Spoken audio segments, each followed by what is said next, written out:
Miguel Rojas, vocero de la Fiscalía Regional por el caso de Coyipulli. Y le agradezco, fiscal, que esté con nosotros ahí. Tenemos muchísimas preguntas para usted.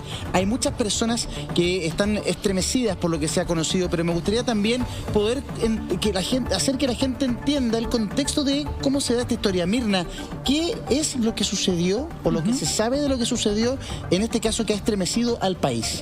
A ver, voy a tratar de ser muy cuidadosa porque hay demasiados elementos escabrosos que no se pueden simplemente decir por televisión, menos a esta hora. La historia comienza el 2 de junio de este año, cuando es secuestrado un joven de 28 años, mecánico, porque las personas que participan, que son 12, fueron 12 las formalizadas, de las cuales 6 pertenecen a una misma familia, sospechan que este hombre se habría robado armas y drogas que estaban aparentemente ocultas en un predio al cual él habría ido a ver el estado de una camioneta que estaba digamos, con problemas, y él, como mecánico, había sido llamado para que arreglara esta camioneta. Después el fiscal nos podrá precisar los detalles. El tema es que él es secuestrado y es sometido durante varios días a una serie de torturas que, insisto, no les puedo contar porque son cuestiones francamente que solo se conocen desde los aparatos de seguridad en la dictadura, ¿no? Situaciones muy terribles donde el propósito de estos flagelos es que él entregue la información de dónde supuestamente habría él ocultado estas armas. Como eso no ocurre, se dan cuenta que en realidad por este camino no van a llegar a ninguna parte y secuestran a otro mecánico, un hombre de 46 años, bajo la misma sospecha que este hombre, que también habría llegado al mismo lugar, ¿no es cierto?, a arreglar esta camioneta, estaría involucrado en la confiscación o en el robo, hablemoslo así, de este material. Este hombre también empieza a ser, ¿no es cierto?, sometido a estos flagelos, insisto, durante varios días. Este es un hecho tan macabro que acá se construye incluso un refugio para ocultar a estas dos personas, y se los hace además escribir en WhatsApp para que sus familias evidentemente no se sintieran alertadas por el hecho de que, bueno, hay uno de ellos en todo caso que es secuestrado en presencia de un familiar. Por lo tanto, acá hay toda una serie de circunstancias que, insisto, van adquiriendo un tono cada vez más y más y más violento. Ninguno de estas personas, hasta donde se conoce en la investigación, da a conocer supuestamente el paradero de aquello que se le estaba imputando. Y el día, porque esto, como les digo, parte el 2 de junio y dura hasta el 11 de junio. O sea, estamos hablando de personas que fueron, insisto, sometidas a todo tipo de hechos como secuestradas y torturadas. Sí, claro. Secuestro y tortura. No, digámoslo como fue. Sí. Hay mucha gente que se horroriza con esto, pero es muy bueno que lo clarifiquemos para que la gente tenga idea de lo que estamos hablando. Electricidad, hundimiento, heridas cortantes y punzantes y vejaciones sexuales. De todo lo que usted se puede ocurrir. O sea, esto es tortura. Lo que usted está... No es que aquí le estemos poniendo color ni nada. No. Electricidad. Es terrible. Por eso digo, o sea, esto es casi, cuando hablan de las cosas que ocurrían durante la dictadura, esto es igual o peor. Ahora, aquí, ¿por qué esto se configura como una... Mira, de verdad que nosotros que vimos Breaking Bad no tiene mucha diferencia, y es más, uno podría decir que incluso esto supera la ficción. El caso del primer secuestrado, que es este joven de 28 años, lo primero, él trata de arrancar y lo capturan. Y les digo, o sea, sometido intensamente a estos actos de flagelación. Luego, el día 12 de junio, a las 2 de la madrugada, este hombre logra librarse de las amarras y escapa a un predio que estaba en la zona, cercano, digamos, al lugar donde él estaba, donde habían sido llevados y en cautiverio, y logra en ese lugar entrar a la casa donde habitaban personas en ese inmueble, y se comunica con carabineros. Cuando los que están digamos, en el otro lugar con este segundo secuestrado se dan cuenta de que este hombre se escapó, deciden continuar aún con mayor ferocidad las torturas contra el segundo secuestrado. Se ensaña. Y finalmente, se produce un ensañamiento y finalmente lo asesinan. Pero para lograr deshacerse del cuerpo, ahí yo no voy a entrar en detalle porque es muy escabroso, hacen intentan hacer desaparecer el cuerpo, pero, y aquí viene la parte tremenda de la historia, digamos, ya este joven que había logrado sobrevivir a la muerte y digamos en condiciones terribles, porque incluso él sufrió la mutilación de uno de sus dedos del pie, él entrega detalles que permiten entonces capturar a estas personas. Dos jóvenes de 20 años, entiendo, se entregan y comienzan a colaborar con la justicia. Lo demás, no sé si tú quieres aportar algo más, Claudio. No, porque sabes que tengo muchas ganas de escuchar al fiscal, porque él me tiene que entregar todos los detalles. ¿Por qué? Porque han habido muchas versiones en la prensa que no son muy claritas, y aquí por fin vamos a tener la verdad absoluta de lo que ocurrió en este caso. Preguntémosle de inmediato, fiscal Miguel Rojas, vocero de la Fiscalía Regional de la zona. ¿Cómo está? Buenas tardes, muchas gracias por acompañarnos. Buenas tardes, muchas gracias por la invitación. Fiscal, la historia previa que nos cuenta Mirna, el contexto que nos hace Mirna, y que además lo hace con mucho cuidado. Los antecedentes aquí son tremendos, y le pido lo mismo a usted, fiscal, que tenga mucho cuidado con la manera, las expresiones que va a proferir. ¿Es tan grave como hemos conocido nosotros a través de diversos documentos? Bueno, desde un comienzo, desde que tomamos conocimiento de los hechos que se suscitaron, esto fue a partir del 8 de junio del presente año, cuando tomamos conocimiento de estos antecedentes, nos dimos cuenta de que se trataban de hechos sumamente graves, de hechos de una inusitada violencia, tal como lo hemos señalado desde un comienzo de la investigación, que implicaron no solamente menoscabos físicos a las víctimas, sino que también implicaron menoscabos psíquicos que van a traer aparejados consecuencias de por vida a la persona que sobrevivió a esta privación de libertad, personas que fueron sometidas a todo tipo de agresiones, a distintas vejaciones, a maltratos, a humillaciones. En definitiva, se trata de hechos gravísimos que afectaron los derechos fundamentales de ambas víctimas y que culminaron lamentablemente con el asesinato de uno de los afectados y con daños considerables en distintos aspectos para la víctima que sobrevivió y que logró escapar de los secuestradores. Fiscal, disculpe que lo interrumpa. Lo que pasa es que me gustaría que fuéramos aclarando un poquito de cómo fueron ocurriendo los hechos, porque hay muchas versiones. Primero, ¿qué día comienza a ocurrir esto? ¿Por qué llegan los mecánicos supuestamente? Porque se habló de que habían llegado a atender un desperfecto en una camioneta en un lugar, que en esa camioneta habían encontrado armas. Después también se dijo que habían encontrado drogas. Después dijeron, no, donde estaba la camioneta, en el inmueble, en ese terreno, encontraron las armas y la droga. ¿Nos podría aclarar un poco cómo ocurren realmente los hechos, por favor? Bueno, tal como se expuso el día de ayer en la audiencia de formalización de la investigación, estos hechos se extienden a partir del 2 de junio del presente año hasta el día 12 de junio en la madrugada, cuando una de las víctimas logra huir de sus captores. Las personas involucradas, los dos imputados, llegaron al convencimiento de que la primera de la víctima capturada habría participado en la sustracción de armas y drogas que mantenían resguardadas en una bodega de un predio ubicado en la comuna de Coyipulli, y en virtud de esa situación, con el objeto de lograr recuperar dichas especies, proceden a llamarlo, porque era un mecánico conocido del sector que había anteriormente concurrido a ese predio a arreglar desperfectos de unos vehículos, a llamarlo con la excusa de arreglar un vehículo, concurre al lugar e intempestivamente algunos de estos imputados participan desde un comienzo y proceden a abordarlo, a agredirlo con múltiples golpes en distintas partes del cuerpo, fiscal, con elementos contundentes.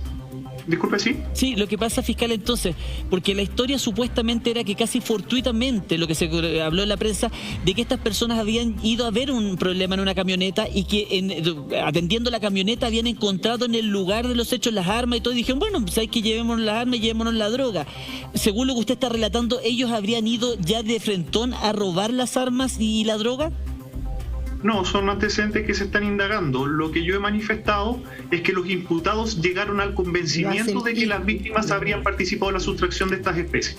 Entonces, por eso lo citan nuevamente. Esa fue la motivación de los imputados para ejecutar estas actuaciones que han llamado la atención no solamente de la región, sino fiscal, de todo el país.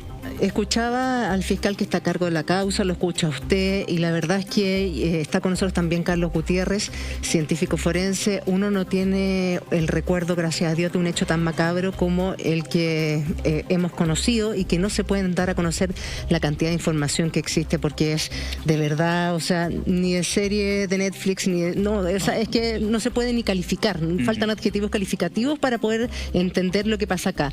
Y ahí es cuando uno se pregunta qué tan importante eran las drogas o las armas para que estos 12 personas imputadas y formalizadas hayan llegado a esto.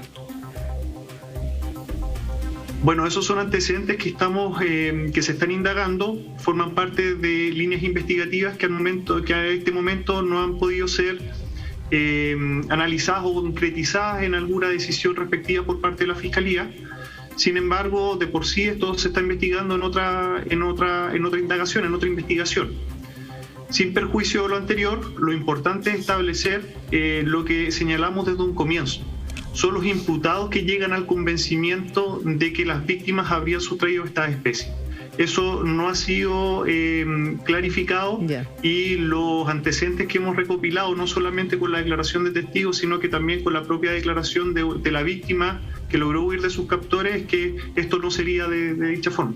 Pero, fiscal, yo tengo una duda, porque, a ver, esto yo lo he visto en otros países, me ha tocado trabajar en otros casos, pero en otros países en circunstancias que es directamente el narcotráfico. México, el cartel de Sinaloa, etcétera. Entonces, la pregunta es, ¿quiénes son estos imputados? ¿Son agricultores? ¿Están involucrados derechamente con el narcotráfico? ¿Es un cartel? ¿Qué información manejan ustedes como Fiscalía? Son antecedentes que se están indagando, no tenemos antecedentes que forman parte de una agrupación delictual que haya tenido permanencia en el tiempo. No se ha podido establecer por el momento de que estas personas formaran parte de una asociación ilícita. No hay una jerarquía, no hay una distribución de funciones clara. Lo que sí podemos manifestar es que los imputados, y tal como se expuso también ayer en la audiencia y se conoció en la audiencia de formalización, la mayoría de los imputados no registra conducta criminal anterior, aparentemente, y lo que sí podemos afirmar también es que, si bien es cierto, se trata de un hecho premeditado a partir de que llegan a este convencimiento de que estas personas habrían participado en esta posible sustracción de especies, esta premeditación dio cuenta de una distribución de funciones a lo largo de estos 10 días. De hecho, así también quedó claro en la audiencia de formalización, en los cuales se atribuye distintas clases de participación a estos 12 imputados, y que esta distribución de funciones se fue dando en determinados momentos en que se ejecutaban estos delitos. No venían organizados desde antes. A lo que voy en concreto es que no tenemos antecedentes en este momento para poder ratificar o poder afirmar que se trata de una asociación ilícita para ejecutar este tipo de delitos. Sí, fíjate, ¿de cuánta droga estamos hablando? Porque eso es importantísimo para saber si el móvil de las torturas son las armas o la droga. Porque si es droga, me huele a narcotráfico y es lo típico que vemos en todos lados, en México y todo, pero si el móvil son las armas, es súper distinto. Bueno, vuelvo a reiterar que la supuesta droga y armas que habrían sido sustraídas desde este predio no han sido allá y forman parte de otra investigación. Pero ¿qué dice, lo que dice quedó la víctima, claro ayer, el día de la formalización de la investigación, es que además de este secuestro agravado y este secuestro con homicidio que se imputó, a 5 imputados se le atribuyó también delitos relacionados con la ley de control de armas, Eso fue porque en los allanamientos encontraron drogas en los lugares de detención de los imputados. Pero yo voy a la base, en lo que dice la víctima en su declaración, independiente que no fue parte de la formalización. ¿Qué es lo que dice la víctima? Que supuestamente los captores, las personas que lo torturaban, decían que le habían robado 10 kilos de marihuana, 1 kilo de marihuana, ¿y qué armas?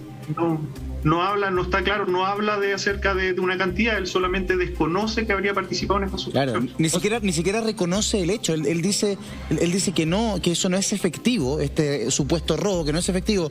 En algún punto se dice que mientras estaba en cautiverio en estos 10, 11 días y estaba siendo violentado por sus captores, se supone que él en algún momento dice, las vendí, las armas, pero que podría tratarse incluso de efectos de la propia tortura de la cual estaba siendo víctima. Yo le quería preguntar al fiscal, usted habló de otra investigación, fiscal.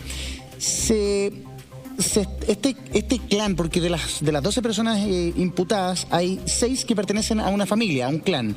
¿Se sabe si esas personas están siendo investigadas por el homicidio del cabo de Carabineros Francisco Benavides? ¿Las armas en cuestión tienen vinculación con el caso del carabinero Francisco Benavides? No por el momento, no se ha podido establecer ninguna vinculación en relación a esa investigación.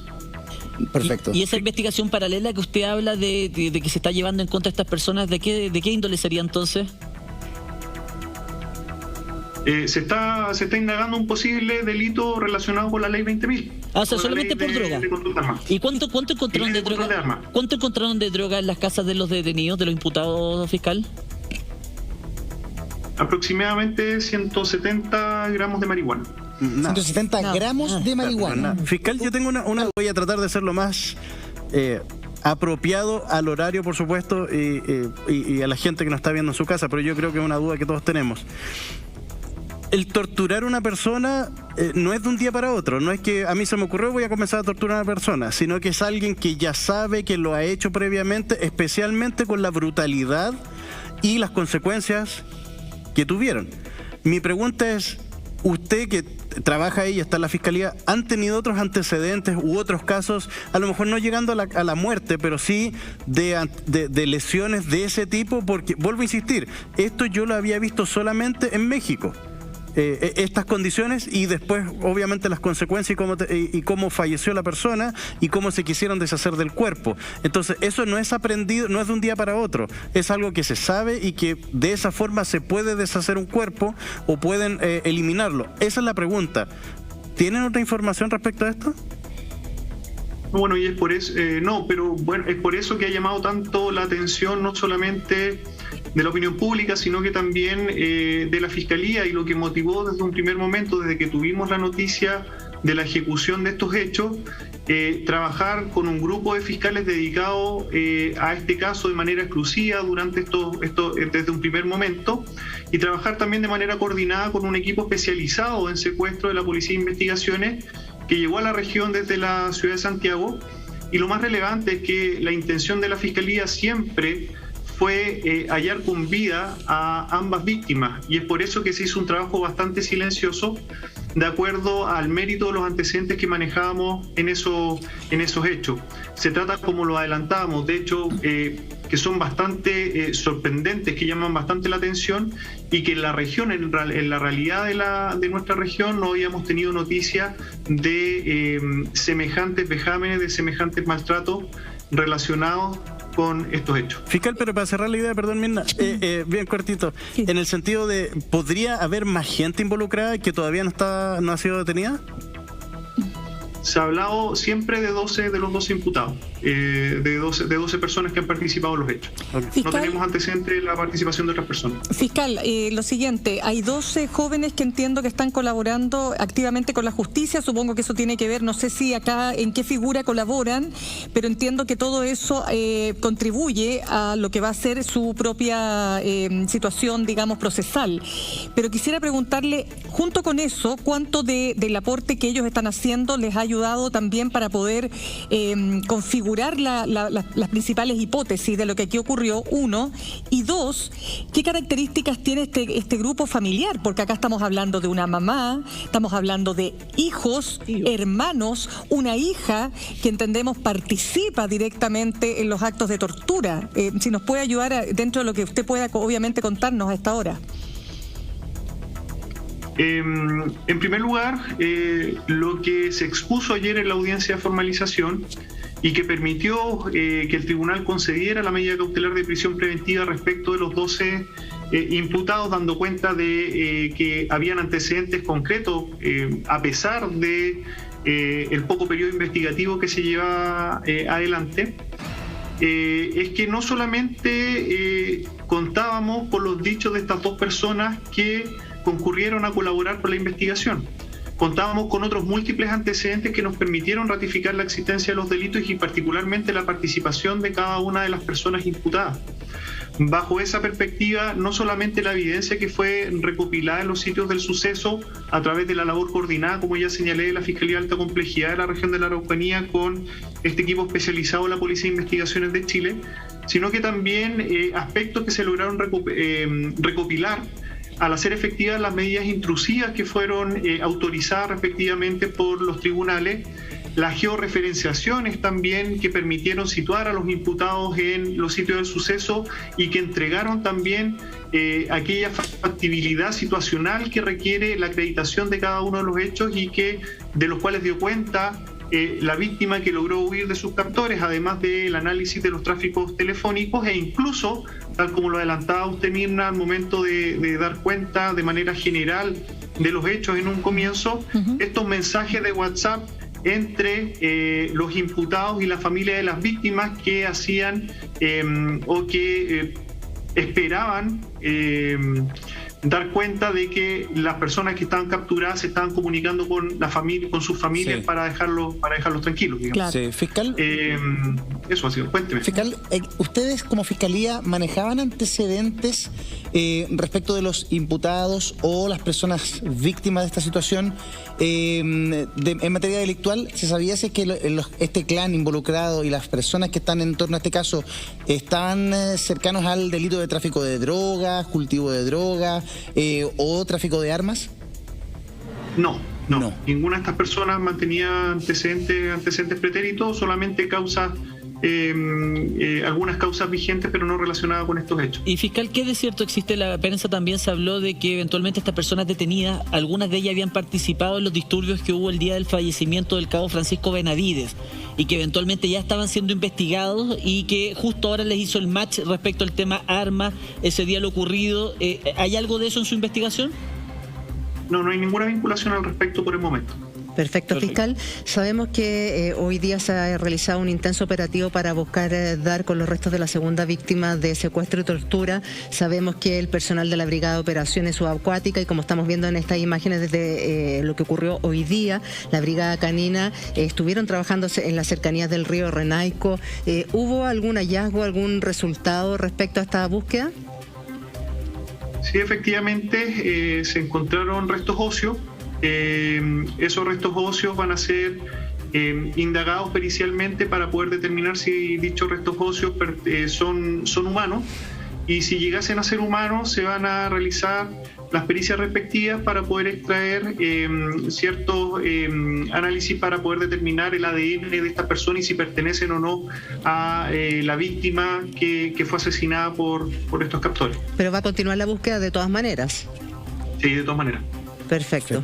Fiscal Miguel Rojas, vocero de la Fiscalía Regional, gracias por haber estado con nosotros aclarando todos los detalles respecto a este caso que de verdad impresiona, conmueve, no deja de asombrarnos. Gracias, fiscal, por estar con nosotros. Buenas tardes.